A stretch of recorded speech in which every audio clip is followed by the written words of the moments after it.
महाराष्ट्र देशामध्ये पाहणार आहोत आणि ती म्हणजे सरकारच्या शिष्टमंडळाची मनोज जरांगेंची या क्षणी चर्चा सुरू आहे। सरकारचं शिष्टमंडळ जरांगेंच्या भेटीला दाखल झालेलं आहे आणि थेट त्या मंचावरती त्यांची चर्चा सुरू असल्याचं पाहायला मिळते। अगदी काही क्षणांपूर्वी निवृत्त न्यायमूर्तींच्या चर्चेनंतर शिष्टमंडळ जरांगेंच्या भेटीला दाखल झालेलं आहे आणि ज्या ठिकाणी अंतरवाली सराटी या ठिकाणी सुरू असलेल्या आंदोलन स्थळावरती शिष्टमंडळ आणि मनोज जरांगे यांच्या दरम्यान चर्चा सुरू असल्याचं आपण यावेळेला दृश्यांच्या माध्यमातून देखील पाहतो आहोत।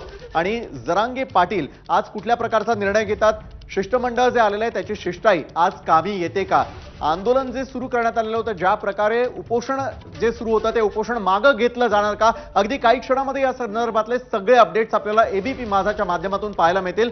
जालना या ठिकाणी असलेला अंतरवाली सराटी ज्या ठिकाणी हा अध्याय सुरू झालेला होता, अगदी काही दिवसांपूर्वी झालेल्या सर्व घटनाक्रम आज पुन्हा एकदा आपल्या सगळ्यांच्या डोळ्यासमोर येतोय आणि त्यानंतर मात्र आज हे जरांगेंचं उपोषण मागे घेतलं जातं का यावर आपली नजर असेल। रवी मुंडे आपले प्रतिनिधी या संदर्भात अधिक माहिती देत आहेत। रवी, खरं तर जालन्यातल्या अंतरवाली सराटी या ठिकाणीच अगदी काही दिवसांपूर्वी सुरू झालेलं जे आंदोलन होतं त्या आंदोलनाचा आज तरी शेवट होतो का, जरांगे उपोषण मागे घेतात का, शिष्टाई कामी येईल असं वाटतंय का? विशाल, या क्षणापर्यंत तरी वाटत आहे की काहीतरी सरकारी पातळी अर्थात कायदेतज्ञ आणि सरकार दोन्ही देखील या व्यासपीठावर आहे, त्यामुळे समोरासमोर चर्चा होत आहे।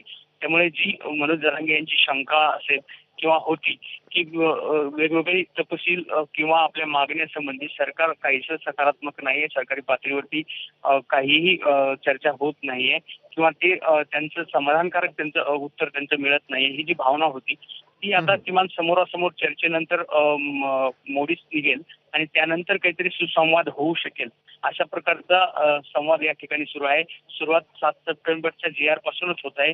मनोज जरांगे हे धनंजय मुंडेंशी या GR संबंधित चर्चा करत आहेत, ज्यामध्ये मनोज जरांगे यांना सुधारणा आवश्यक होती। सरसकटची मागणी त्यांची जी अगोदरपासून आहे त्यासंबंधी सुद्धा त्यांनी माजी न्यायमूर्तींशी देखील संवाद केला होता कायदेतज्ञांशी थोड्या वेळापूर्वी, आणि आता ते देखील सरकार प्रतिनिधींशी याच विषयावर बोलत आहे। आपण पाहत असाल तर धनंजय मुंडे हे त्यांच्या बाजूलाच बसून त्यांच्याशी चर्चा करत आहेत। अर्थात त्यामध्ये उदय सामंतांनी देखील सहभाग घेतलेला आहे आणि दोघांशी चर्चा होत आहे। कायद्याची मंडळी आता बाजूला झालेली आहे। साधारण 1.5 तास त्यांची चर्चा अगोदर झालेली होती। आता सरकारी पातळीवरती किंवा सरकारचे प्रतिनिधी म्हणून उदय सामंत असतील, धनंजय मुंडे असतील, संदीपान भुमरे असतील यांचा संवाद या ठिकाणी होत आहे।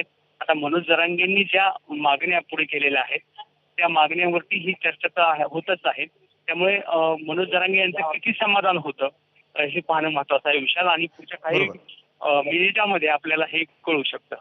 बरोबर आहे रवी, तुम्ही या सर्व घडामोडींवरती लक्ष ठेवून आहात। मात्र एक महत्त्वाचा प्रश्न मला तुम्हाला विचारायचा आहे की एका बाजूला जरांगेंचं उपोषण सुरू आहे, शिष्टमंडळ त्या ठिकाणी बोलत आहे, मात्र शिष्टमंडळाला देखील काही प्रश्न जरांगेंनी स्वतः विचारलेले आहेत, त्यांच्या मनामध्ये असलेल्या शंकांचं निरसन जे आहे ते शिष्टमंडळ करताना पाहायला मिळत आहे का? तोच आहे, संवाद दुतर्फाच होत आहे। त्यामध्ये मनोज जरांगे यांची ही शंका आहे की राजकीय इच्छाशक्तींचा कुठेतरी अभाव पाहायला मिळत आहे। ठोस भूमिका किंवा नेतृत्व म्हणून कुणी पुढे येताना दिसत नाहीये, ही जी मनोज जरांगेंची शंका आहे तीच कुठेतरी ते बोलून दाखवत आहेत सरकार प्रतिनिधींशी।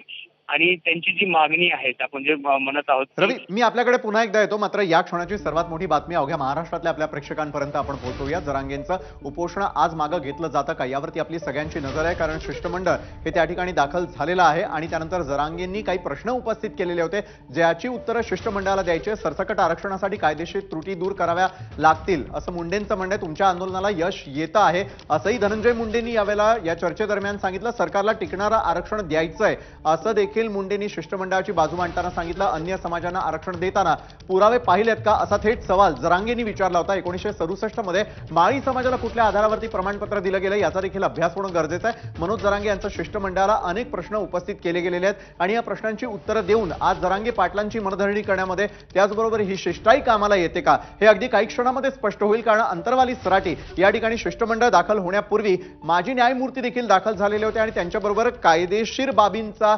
संपूर्ण खुलासा, त्यांच्या असलेल्या अनेक शंकांचं निरसन, जरांगे पाटलांनी विचारलेल्या प्रश्नांची उत्तरं या माजी न्यायमूर्तींनी तर दिलेली होतीच, मात्र दुसरीकडे आता शिष्टमंडळ दाखल झाल्यानंतर शिष्टमंडळ देखील कशा प्रकारे मनधरणी करण्याचा प्रयत्न करत आहे, सरकारची बाजू मांडण्याचा प्रयत्न करत आहे, ज्या प्रकारचं आरक्षण अपेक्षित आहे जरांगे पाटलांच्या उपोषणानंतर मराठा समाजाला, त्या मराठा समाजाला हे आंदोलन जे आहे ते फळतं का, त्याचबरोबर त्यांच्या अनेक ज्या मागण्या आतापर्यंत सरकारसमोर ठेवण्यात आलेल्या होत्या ते सरकार पूर्ण करताना दिसतं का, जर ते पूर्ण केलं जाणार असेल तर त्यासाठी असणारी वेळ मर्यादा नेमकी किती असू शकते, या अनेक प्रश्नांचा खुलासा अगदी काही क्षणामध्ये होईल. कारण या संपूर्ण बातमीवरती एबीपी माझाच्या टीमची नजर आहे आणि अंतरवाली सराटीमध्ये सुरू असलेल्या घडामोडींच्या प्रत्येक क्षणाची सगळ्यात पहिली खबरबात ही एबीपी माझाच्या माध्यमातून आपण या क्षणी पाहतोय. जरांगे मात्र आज उपोषण मागे घेतात का, सगळ्यात पहिली बातमी ही केवळ आपल्याला एबीपी वरती पाहायला मिळेल. सरकारला अधिक वेळ द्या, धनंजय मुंडेंनी यावेळेला जरांगे पाटलांना आवाहन केलंय. 13,000 नोंदींवरती सरसकट आरक्षण देणं कठीण असल्याचंही ते म्हणाले.